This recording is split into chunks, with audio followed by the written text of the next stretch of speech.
TRS పేరు మార్చాలని ఆ పార్టీ అధ్యక్షురాలు కవితను ఈసీ ఆదేశించింది. టీఆర్ఎస్ పేరు కొనసాగించేందుకు వీల్లేదని తెలిపింది.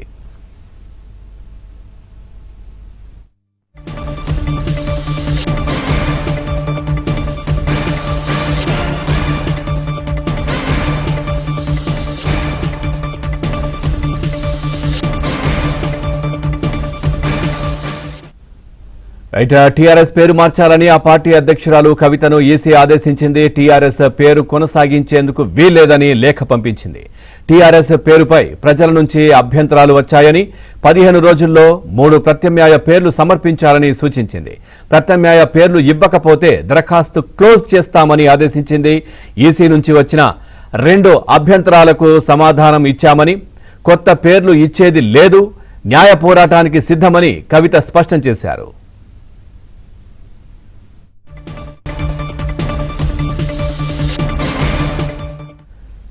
ఇదే విషయానికి సంబంధించి మరింత సమాచారాన్ని మా కరెస్పాండెంట్ సంగీత అందిస్తారు. సంగీత, ఒకవైపు కవిత పేరు మార్చేది లేదంటుంది, మరి ఈసీ మాత్రం ఖచ్చితంగా పేరు మార్చాలి, 2 కొత్త పేర్లు అయితే ప్రతిపాదించండి అని చెప్తా ఉంది. పూర్తి డీటెయిల్స్ ఏంటి? నవీన్, ప్రస్తుతానికైతే కవిత గారికి 2 అభ్యంతరాలు అయితే రావడం జరిగింది. టీఆర్ఎస్ పేరు మీద గతంలో ఒక పార్టీ రన్ అవ్వడం జరిగింది.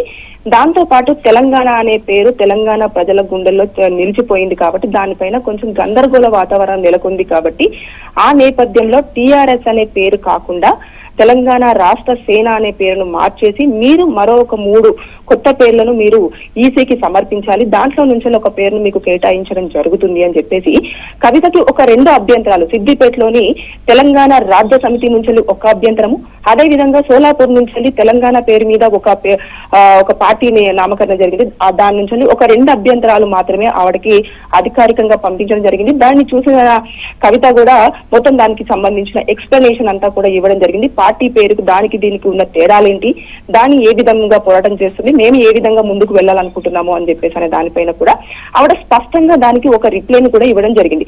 ఇచ్చిన తర్వాత మళ్ళీ ఈసీ ఏం చెప్పింది అంటే ప్రజల నుంచి అనేకమైన అభ్యంతరాలు రావడం జరుగుతుంది, అదే విధంగా కొన్ని పార్టీల నుంచి కూడా అభ్యంతరాలు చోటు చేసుకుంటున్నాయి కాబట్టి ఈ యొక్క పేరుని మీరు ఒక 15 days లో ఖచ్చితంగా మార్చుకోవాలి, ఒక 3 పేర్లు ఇవ్వాలి అని చెప్పేసి చెప్పడం. లేని పక్షంలో ఒకవేళ పేర్లు మీరు మార్చుకోను, మేము ఇంకా ఇలాగా ఉంటాము అని చెప్పేసి కవిత గారు చెప్పిన పక్షంలో ఇక ఏదైతే ఉంటుందో దాన్ని క్లోజ్ చేయడం జరుగుతుంది మీ యొక్క అప్లికేషన్ ని అని చెప్పేసి ఈసీ అయితే స్ట్రాంగ్ గా చెప్పడం జరిగింది. కానీ కవిత చెప్పేది ఏంటంటే మేము ఆల్రెడీ ఈసీకి సమర్పించాము, మేము ఇచ్చిన ఒక 5 పేర్లలో కూడా ఏదైతే 2వ స్థానంలో ఉన్నదో ఆ పేరును మాకు కేటాయించడం జరిగింది, మళ్ళీ ఇప్పుడు అభ్యంతరాలు వచ్చాయి అని చెప్తున్నారు కాబట్టి మీరు ఎలాంటి అభ్యంతరాలు వచ్చాయి, ఎక్కడి నుంచి వచ్చాయి, ప్రజల నుంచి అభ్యంతరాలు వచ్చాయి అని చెప్పేసి అంటున్నారు కదా, అవి మాకు పంపిస్తే దానికి సంబంధించిన ఎక్స్ప్లెనేషన్ అంతా ఇవ్వడం జరుగుతుంది. అది మీకు సమ్మతంగా లేనప్పుడు, దాని వల్ల ప్రాబ్లమెటిక్ అయినప్పుడు మాత్రమే మేము ఇంకా ఆలోచన చేస్తామేమో, కానీ దీనిని మాత్రం మార్చుకునే అంటే టీఆర్ఎస్ అనే పేరును మేము మార్చుకునే ప్రసక్తి అయితే లేదు. దీనికోసం న్యాయ పోరాటానికైనా మేము వెళ్ళడానికి రెడీగా ఉన్నామని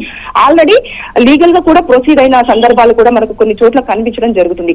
ఏదేమైనా సరే కానీ మాకు ఏదైతే అగనెస్ట్ గా ఉన్న పార్టీకి సంబంధించి ఇది కొన్ని పార్టీలు మాత్రమే కుట్రపూర్వకంగా చేస్తున్నారే తప్పించి మిగతాకు సంబంధించి ప్రజలు కానివ్వండి, వీళ్ళు ఎవరు కానివ్వండి చేయడం జరగట్లేదు.